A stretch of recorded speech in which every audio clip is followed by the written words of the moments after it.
Ya, salam saudara-saudara, tiada hari tanpa menginjil.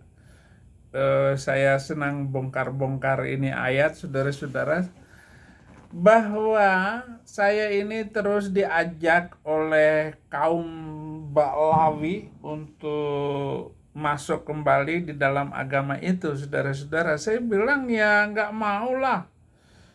Lalu ada nulis begini, semoga Abi taubat katanya. Loh, taubatnya dari mana? Saya sudah tobat kok. Tobat itu kapok. Kapok beragama seperti agama saya yang dulu. Jadi saudara-saudara, Saifuddin Ibrahim ini nggak akan diampuni. Kenapa? Karena di dalam kitab suci itu, walaupun dimohonkan ampun oleh beliau 70 kali permohonan ampun, nggak akan diampunin.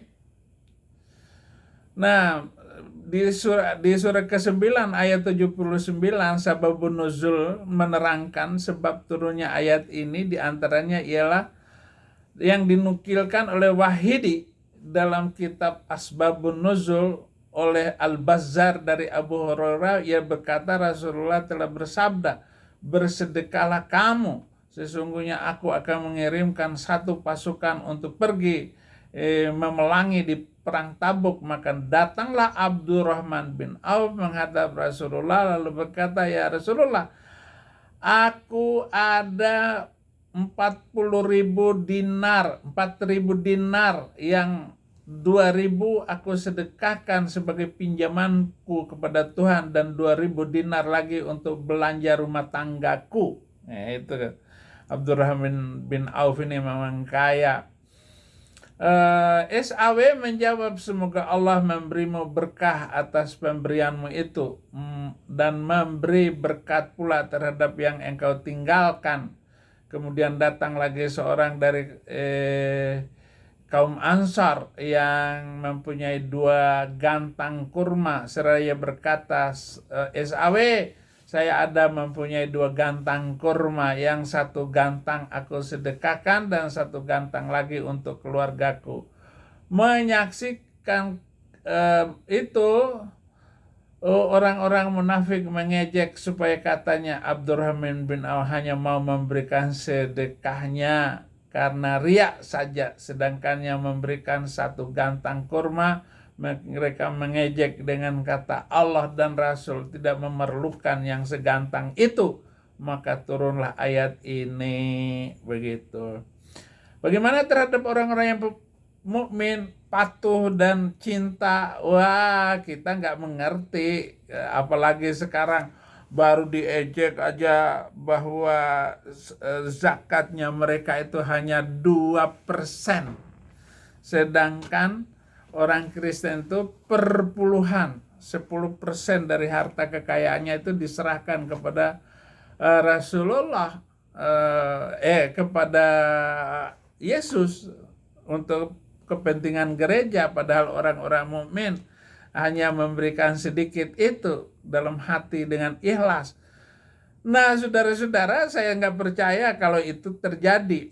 Tetapi inilah ayat yang membuat saya tetap tidak mau balik kepada agama itu. Kenapa? Karena kalaupun beliau itu bangkit hidup kembali lalu mendoakan Saifuddin Ibrahim, ya Allah, 70 kali sehari diampunin. Enggak akan diampuni saya itu. Karena ayat 80, istaghfir lahum aw la tastaghfir lahum an al tastaghfir lahum sab'una marrah falayaghfirullahu lahum gitu. Falayaghfir lahum sab'ina marratan falayaghfir lahum dzalika bi annahum kafaru billah wa rasulih wallahu la yahdil qaumal fasikin. Jadi ayat ini adalah khusus untuk kaum murtadin, saudara-saudara. Jadi sekali Anda murtad meninggalkan keyakinan itu, jangan balik lagi, karena meskipun beliau itu hidup sekarang ini lalu memohonkan ampun kepada Anda, nggak akan diampuni. Arti ayat yang saya baca tadi sama saja bagi engkau SAW memohonkan ampunan bagi mereka atau tidak memohonkan ampunan bagi mereka, walaupun engkau memohonkan ampunan bagi mereka 70 kali, Allah tidak akan memberi ampunan kepada mereka yang demikian itu karena mereka ingkar kepada Allah dan Rasul-Nya, dan Allah tidak memberi petunjuk kepada orang-orang yang fasik. Jadi saya ini sudah fasik. Fasik itu lebih parah dari orang kafir. Busuk. Nah, kira-kira apa sebabnya ayat ini diturun? Abdullah bin Ubay berkata, jika kalian tidak memberi infak kepada Muhammad dan sahabatnya, pasti mereka akan meninggalkannya.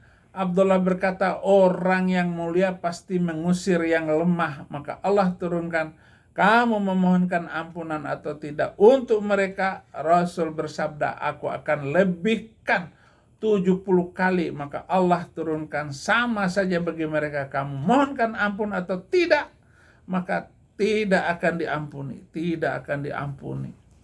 Atau tidak akan diampuni. Ayat ini mengandung peringatan khususnya ditujukan kepada siapapun pemimpin Islam. Itulah sebabnya saya dicari-cari saudara-saudara, agar ya nggak perlu lagi dicari-cari. Apa sebabnya? Ya, bayangkan polisi saudara-saudara datang ke Amerika ini hanya untuk mencari-cari saya, supaya saya tidak mengupas-ngupas dan membongkar-bongkar itu. Mereka akan tetap dalam kemunafikan sampai mati semuanya. Ya, yang munafik itu adalah kalian, bukan saya. Saya terlampau jujur untuk berkata, lalu melakukan perbandingan-perbandingan terhadap ayat-ayat ini. Lagi pula tidak ada faedahnya dimintakan ampun oleh kalian. Nggak ada. Apa gunanya sih bagi kamu saya ini? Kalau saya balik kan berapa lama saya harus masuk di dalam jeruji besi itu. Sudah capek lah hidup ini, saudara. Itu yang perlu kamu tahu. Udah, biarin saya yang berbicara.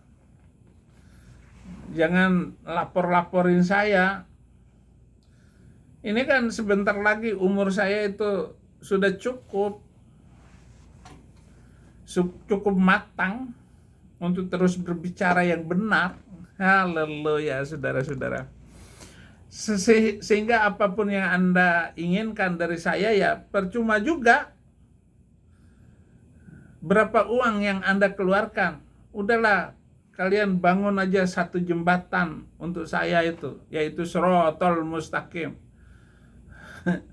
Jembatan. Masa ada jembatan rambut dibelah 7 katanya.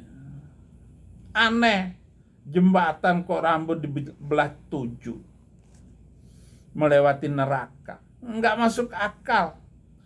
Terima kasih untuk pencerahan-pencerahan yang Anda berikan dahulu, guru-guru saya.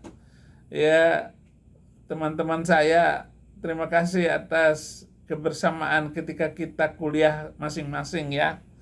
Tapi petunjuk Tuhan itu hanya untuk orang-orang yang benar-benar percaya kepada Yesus Kristus. Terima kasih, Tuhan Yesus memberkati.